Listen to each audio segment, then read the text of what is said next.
तो बच्चों अभी तक हम लोग पढ़ रहे थे कठोपनिषद। कठोपनिषद का प्रथम अध्याय हमारे कोर्स में था, उसका ज्ञान प्राप्त कर रहे थे। तो आइए देखते हैं आगे के जिन मंत्रों को हम लोगों ने अभी तक नहीं पढ़ा है उसके आगे से प्रारंभ करते हैं। जैसा कि हम लोग पूर्व में देख चुके थे, कठोपनिषद प्रथम अध्याय की प्रथम वल्ली का प्रथम भाग हम इसके माध्यम से अध्ययन कर रहे थे। ये अध्ययन के उद्देश्य हम लोग डिस्कस कर चुके हैं। प्रथम वल्ली का जो प्रथम मंत्र है वो देख चुके हैं, पहला हो गया है, दूसरा हो चुका है।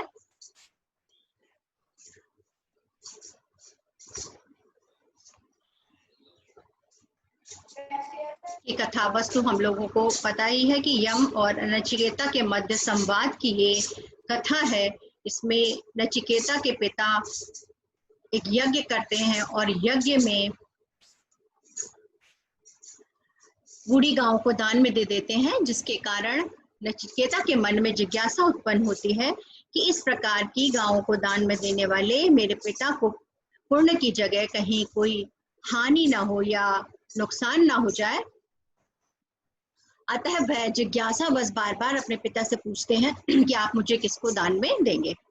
तो इस प्रकार यमराज को जब वो क्रोध में पिता दान में दे देते हैं तो यमराज के घर जाते हैं और 3 दिन तक घर के बाहर यमराज की प्रतीक्षा कर रहे होते हैं। ऐसा माना जाता है कि यमराज घर पर नहीं थे और 3 दिन उन्हें बाहर खड़ा रहना पड़ा। तो जब यमराज अपने घर पर वापस आते हैं तो वह उनको देखकर कहते हैं कि ब्राह्मण बालक के रूप में, अतिथि के रूप में तुम मेरे घर के बाहर रहे हो और अतिथि अग्निदेव के समान घर में प्रवेश करते हैं, तो अगर उनका उचित प्रकार से शांति ना की जाए, आदर सत्कार ना किया जाए, तो घर में होने वाली बहुत सारी चीजों को, पुत्र पशुओं को, आशा प्रतीक्षा को, पुण्य कर्मों को नष्ट कर देते हैं। इसलिए उससे शांति के लिए आप मेरे घर में जब जो 3 दिन निराहार रहे हैं उसके बदले में 3 वरदान मांग लीजिए। ये जो आशा प्रतीक्षा वाली बात हमने बताई थी वो इस मंत्र में हम पढ़ चुके हैं। अब हम आगे देखते हैं यहाँ से। त्रिहो रात्रि दयासी ग्रहे में अनशन ब्राह्मण अतिथि अस्य नमस्ते अस्तु ब्रह्मण स्वस्ति ते अस्तु तस्मात् प्रति 3 वराण व्रणेषु। हे ब्रह्मण, हे ब्राह्मण देवता, नमस्य अतिथि। आप अतिथि कैसे हैं? नमस्य माने नमस्कार करने योग्य, यानी आपका स्वागत किया जाना चाहिए था।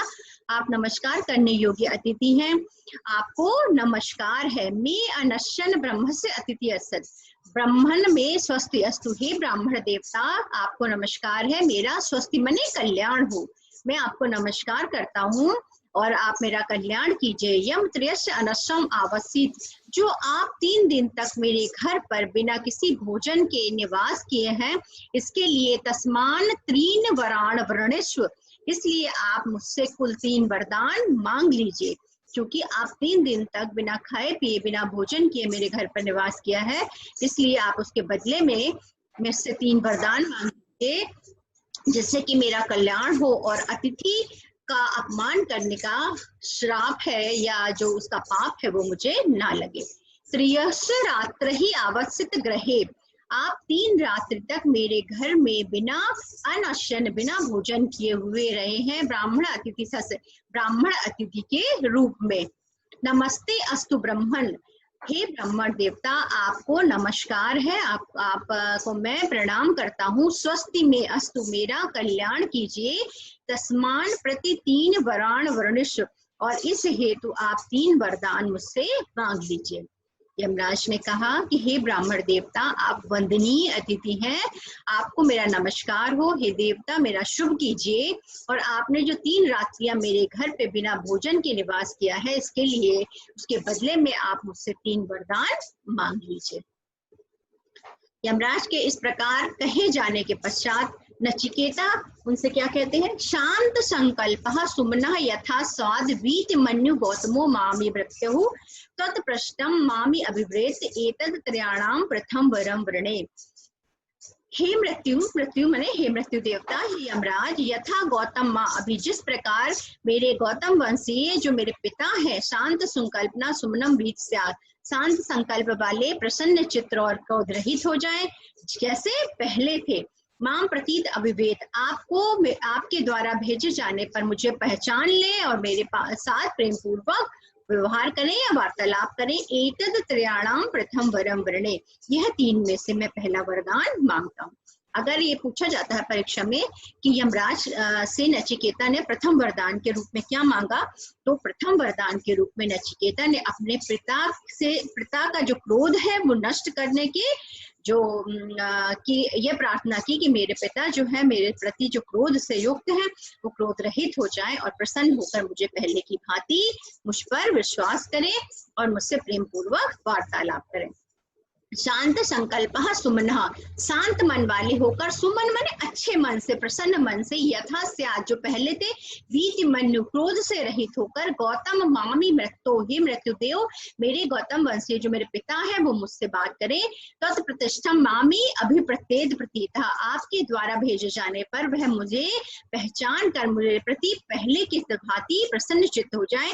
एतद त्रयाणाम प्रथम वरम वृणे, 3 में से मैं यह पहला वरदान आपसे मांगता हूं।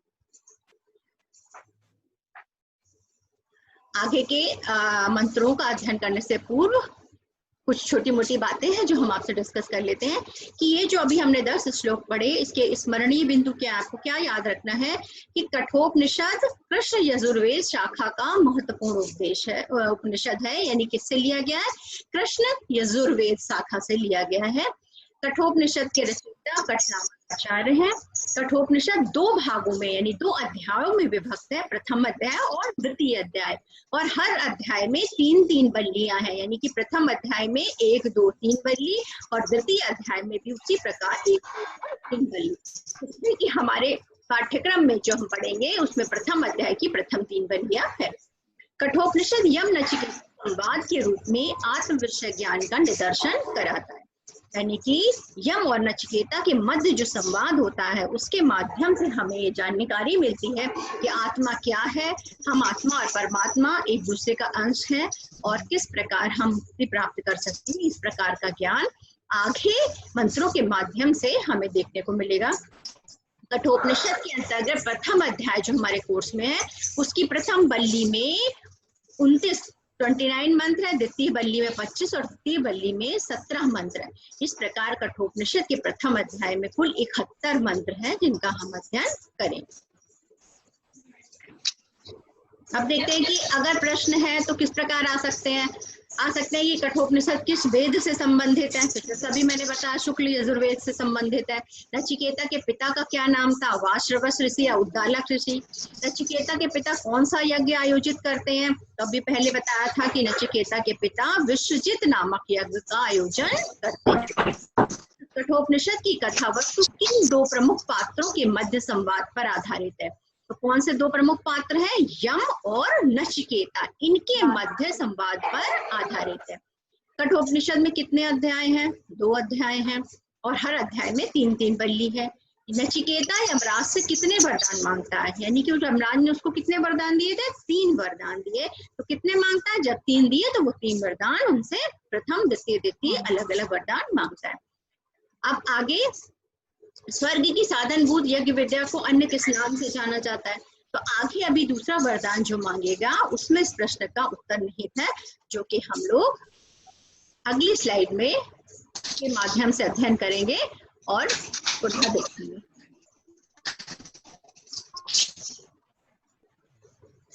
दूसरी स्लाइड पर आते हैं। ये है कठोपनिषद का द्वितीय अध्याय। कठोपनिषद प्रथम अध्याय की प्रथम बल्ली का द्वितीय भाग है, यानी कि अभी तक हमने 10 श्लोकों का अध्ययन किया और उसके आगे के 11वें श्लोक से पुनः देखते हैं। 11वें में क्या था कि जब उन्होंने उसमें मांगा प्रथम वरदान के रूप में कि मेरे पिता प्रसन्न हो जाए, तो यमराज कहते हैं यथा पुरस्ताद भवितः प्रतीतः और दालिकः आरुणिः मत्ततश्चः सुखम यात्री शयितां वीतमन्युस्वाम दर्शितवान मृक्षमुखात् प्रमुक्तम। त्वाम मृत्यु मुखात प्रमुक्तम दृश्यवान। वो कह रहे हैं कि तुम्हारे पिता तुम्हें मृत्यु के मुख से मुक्त हुआ दृश्यवान माने देख चुके हैं या देखेंगे। जैसे मैं तुम्हें थोड़ी देर बाद तुम्हारे को वरदान देने के बाद, संतुष्ट करने के बाद जब छोड़ूंगा तो वो तुम्हें मृत्यु के मुख से छूटा हुआ देख चुके हैं। आरुणी अदालिक यानी कि जो तुम्हारे पिता अरुणी है, अदालिक मुनि है, मेरे द्वारा प्रेरित तुम्हारे पिता यथा पुरस्तात् प्रतीता पहले की भांति ही प्रसन्न चित्त होके वीत मन्यु भविता क्रोध से रहित हो जाएंगे, रात्रि सुखम शयताम और रात्रि में सुखपूर्वक शयन करेंगे। यथा पुरस्तात् भविता प्रतीता और दालिक आरुणी मत प्रतिष्ठा। तुम्हारे पिता और दालिक जो है, जो अरुण के पुत्र कहे जाते हैं, अरुण के पुत्र और दालिक मुनि मेरे द्वारा प्रश्न छूटा हुआ तुम्हें पहले की भांति देख के अत्यधिक प्रसन्न होंगे। सुख रात्रि सहित वीत मन्यु त्वाम दृश्यवान मृत्यु मुखात प्रमुक्तम, मृत्यु के मुख से तुम्हें छूटा हुआ देखकर वीत मन्यु क्रोध से रहित होकर सुख रात्रि शयिता रात्रि में सुखपूर्वक शयन करेंगे। पूजा बल बेटा आप अपना माइक ऑफ कर लो क्योंकि आवाज डिस्टरबेंस आ रहा। या इसमें अब क्या कहा गया, वो कह रहे हैं कि ठीक है, मैं पहले वरदान के रूप में जो तुमने पिता की प्रसन्नता मांगी है वो मैं देता हूँ। और यमराज ने नचिकेता से कहा कि मैं मृत्यु के मुख से तुम्हें छूटा हुआ देखने पर मेरे द्वारा प्रेरित उद्दालक यानी कि तुम्हारे पिता पूर्ववत विश्वास करके प्रेम की भांति क्रोध और दुख से रहित हो जाएंगे और रात्रियों में सुखपूर्वक शयन करेंगे। यानी कि उनके पिता ने क्रोध से उसको यमराज के पास जाने का वो तो दे दिया, दान तो दे दिया, लेकिन पिता भी परेशान है कि वो मेरा बच्चा जो है वो यमराज के पास चला गया तो रात्रि में शयन नहीं कर पा रहे हैं। तो कह रहे हैं कि जब यहाँ से तुम छूट कर जाओगे तो वो रात्रि में सुखपूर्वक शयन करेंगे, पहले की भांति ही तुम्हारे प्रति प्रेम पूर्ण अवस्था वाले हो जाएंगे और तुमसे प्रेम से बात करेंगे। यथा पुरस्तात् जैसा पहले था, भविता प्रतीता उसी प्रकार, और दालिकम आरुणी मत प्रतिष्ठा अरुण के पुत्र तुम्हारे पिता और दालिक ऋषि मृत्यवान मुखाद प्रमुक्तम दृश्यवान मृत्यु के मुख से छूटा हुआ तुम्हें देखकर बीत मनुस्त्वाम क्रोध से रहित होकर सुख रात्रि ही शयिता तुमसे प्रेम से बात करेंगे और रात्रि में सुखपूर्वक शयन करेंगे। यानी कि प्रथम वरदान के रूप में जो नचिकेता ने मांगा था वो यमराज उसको दे देते हैं। फिर क्या कह रहे हैं, अब दूसरे वरदान में नचिकेता क्या मांगते हैं, स्वर्गे लोकः न भयम किंचिदास्ति न तत्र त्वम न जरया विभेति उभे तीर्थवः अनशन विपासहि शोकातिगो मोदते स्वर्ग लोके। पूछते हैं कि स्वर्ग लोके न भयम किंचिदास्ति, कहते हैं कि ऐसा सुना जाता है कि स्वर्ग लोक में कुछ भी भय नहीं है। ना तत्र तुम, ना वहां पर आप हो, आप मने मृत्युदेव यमराज नहीं है स्वर्गलोक में। ना जरया विभेति, ना लोग जरया मने वृद्धावस्था से, विभेति मने डरते हैं, ना कि वहां पर वृद्धावस्था भी नहीं है। उभे तीर्थवः अनशन विपासे, उभे मने दोनों, अनशन मने भूख और प्यास दोनों से मुक्त होकर के शोकातिगे मोदते स्वर्गलोके, लोग स्वर्गलोक में शोक से रहित होकर सुख भोगते हैं या प्रसन्न रहते हैं। क्या कहते हैं, नचिकेता ने कहा कि स्वर्गलोक में किंचित मात्र भी भय नहीं है, वहां आप यानी मृत्यु भी नहीं है, वहां कोई वृद्धावस्था से जरेहन वृद्धावस्था से नहीं डरता। स्वर्गलोक के निवासी भूख और प्यास दोनों को पार करके शोक से रहित होकर सुख पूर्वक रहते हैं, ऐसा सुना जाता है।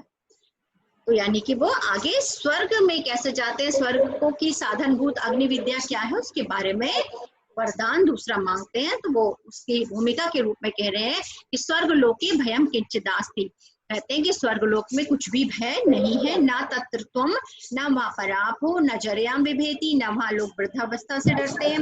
वे तीर्थवे अनशन विपासे, लोग भूख और प्यास, वहां भूख और प्यास भी नहीं लगती, तो वहां लोग भूख और प्यास दोनों से मुक्त होकर शोकातिगो शोक से रहित होकर मोदते स्वर्गलोक के लोग स्वर्गलोक में आनंदित होते हैं। सह तुम अग्नि स्वर्गम अध्येश मृत्यु प्रभु ही तुम श्रद्धा धानाय मह्यम स्वर्ग लोके अमृतम भृचंतः जतियेन वणे व्रणेन।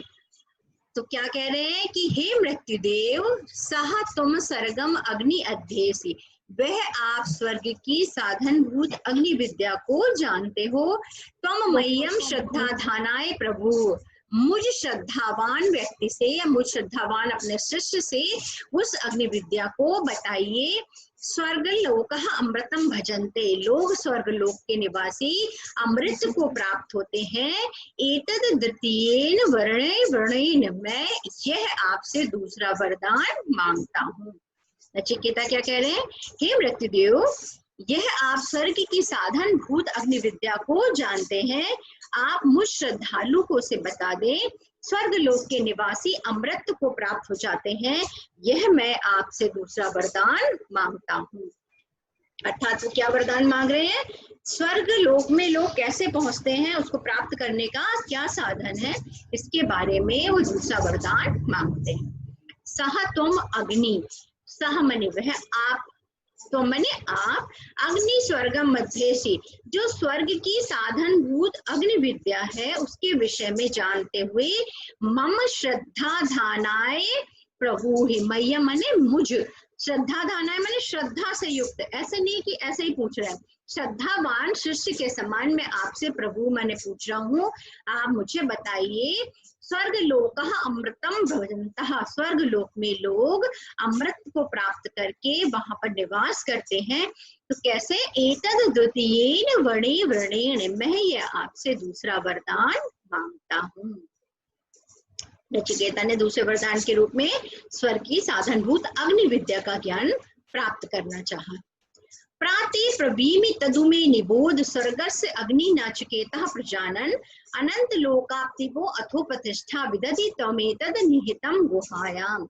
जब उन्होंने, नचिकेता ने यमराज से स्वर्ग की साधनभूत अग्नि विद्या के विषय में ज्ञान प्राप्त करना चाहा दूसरे वरदान के रूप में, तो यमराज कहते हैं कि हे नचिकेता, स्वर्ग की साधनभूत या स्वर्ग को प्रदान करने वाली अग्नि विद्या को जानने वाला मैं तुम्हारे लिए भली भांति समझाता हूँ, तुम यह मुझसे जान लो। तुम इस विद्या को अनंत लोक की प्राप्ति कराने वाली उस आधार और बुद्धि रूपी गुफा में स्थित समझो।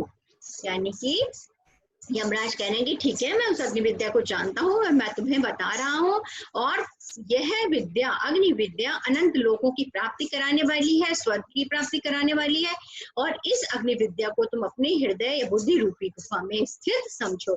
यानी कि वो बुद्धि से, अपने मस्तिष्क से उसको ज्ञान सीधे नचिकेता की बुद्धि में स्थित कर देते हैं।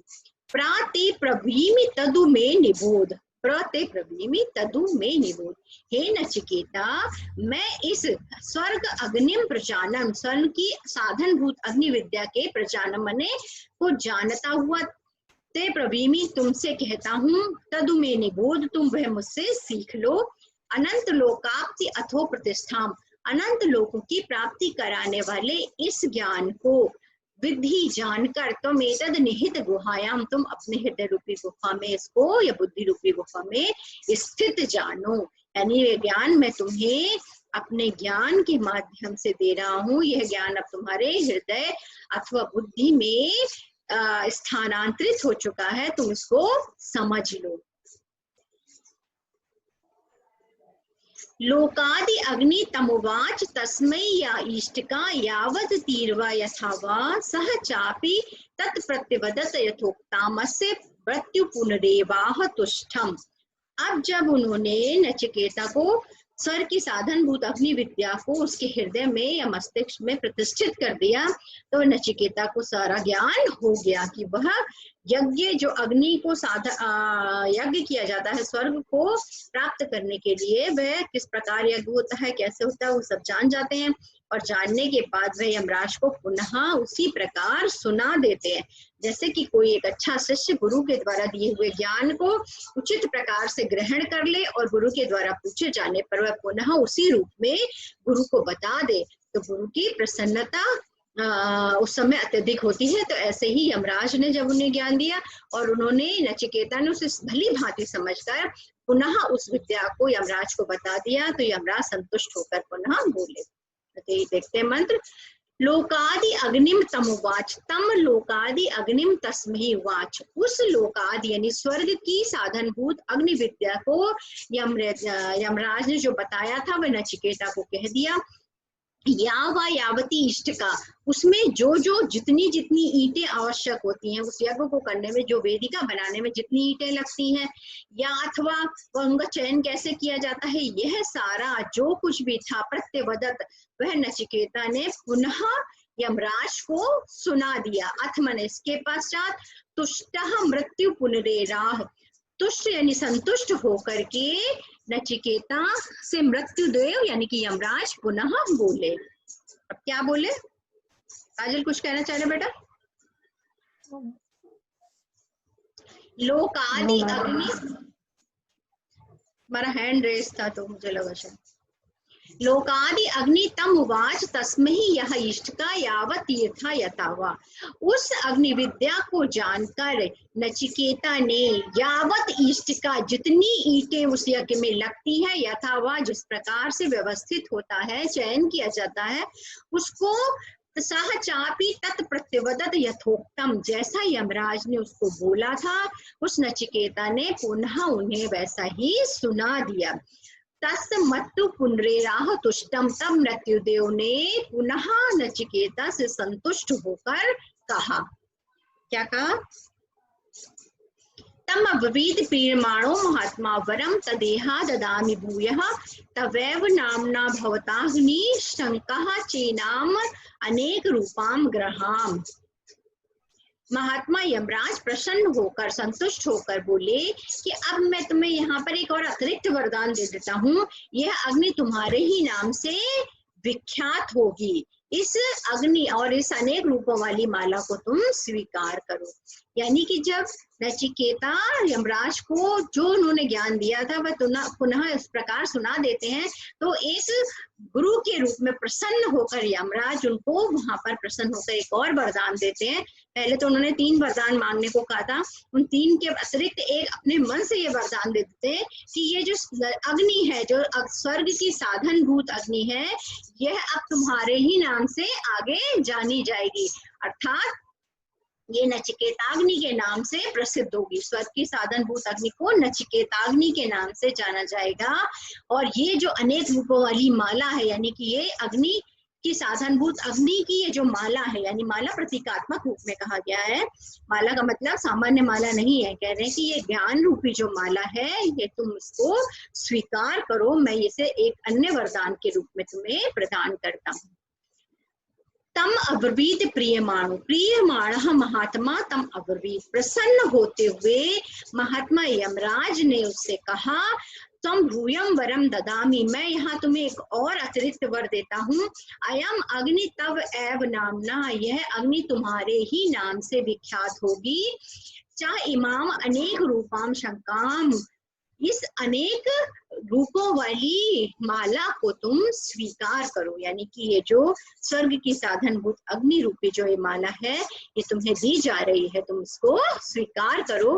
आज से यह स्वर्ग की साधन भूत अग्नि विद्या तुम्हारे नाम से, यानी नचिकेताग्नि के नाम से प्रसिद्ध होगी संसार में।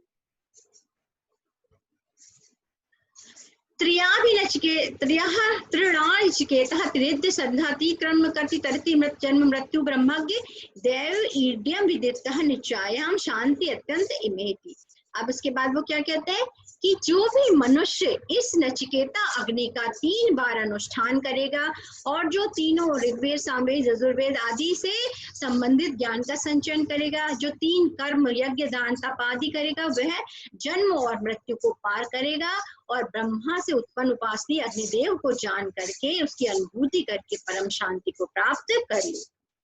वो यमराज जब नचिकेता को वरदान देते हैं कि यह अब अग्नि तुम्हारे नाम से प्रसिद्ध होगी, यानी कि इसको नचिकेता अग्नि के नाम से कहा जाएगा, तो आगे वो ये भी कहते हैं कि जो ये नचिकेता अग्नि का 3 बार अनुष्ठान करेगा, तीनों वेदों का ज्ञान प्राप्त कर लेगा और 3 प्रकार के कर्म यज्ञ दान और तप करेगा, वह जन्म और मृत्यु से को पार कर लेगा, कर लेता है, कर लेगा। और ब्रह्म देव ने जो अग्नि की उपासना करके जो अग्निदेव को जाना था, तो ऐसे अग्निदेव को जानकर वह उनकी अनुभूति करके परम शांति को प्राप्त करेगा।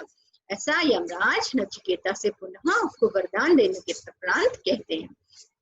त्रियः नचिकेता, 3 बार नचिकेता अग्नि का अनुष्ठान करने वाला। त्रिभी संधि एक, तीन चीजों यानी ऋग्वेद, सामवेद, यजुर्वेद से अपना संबंध जोड़ने वाला। इस यहाँ पर त्रिभी संधि में माता पिता और गुरु से भी भाग लिया जाता है। त्रिकर्मकृत, 3 प्रकार के कर्मों को, यज्ञ, दान और तप को करने वाला, मनुष्य जन्म और मृत्यु, तरित जन्म और मृत्यु को पार कर ब्रह्म यज्ञ से उत्पन्न सृष्टि, ब्रह्मा जी के द्वारा जो ये सृष्टि उत्पन्न हुई है, इसको ईड्यम देवम, वंदनीय अग्नि देवता को विदित्वा जानकर, निश्चय इसका चयन करके, इसको भली भांति समझकर इमाम शांति में तक अत्यधिक शांति को प्राप्त कर लेता है। जो भी इस प्रकार के कार्य को करता है, जो 3 बार नचिकेताग्नि का चयन कर लेता है, जो 3 प्रकार से गुरु, माता और पिता से अथवा ऋग्वेद, यजुर्वेद और सामवेद का अध्ययन करता है और 3 प्रकार के कर्मों को करता है, वह जन्म और मृत्यु को पार कर लेता है और अग्नि विद्या को जान करके अत्यधिक परम शांति को प्राप्त करता है। तो आज की कक्षा में हमने 17 तक के श्लोकों का अध्ययन किया। अगली की कक्षा में हम 17 के बाद से जो 18वां मंत्र है, यानी कि अब नचिकेता तीसरे वरदान के रूप में यमराज से क्या मांगते हैं, इस चीज का हम लोग अध्ययन करेंगे।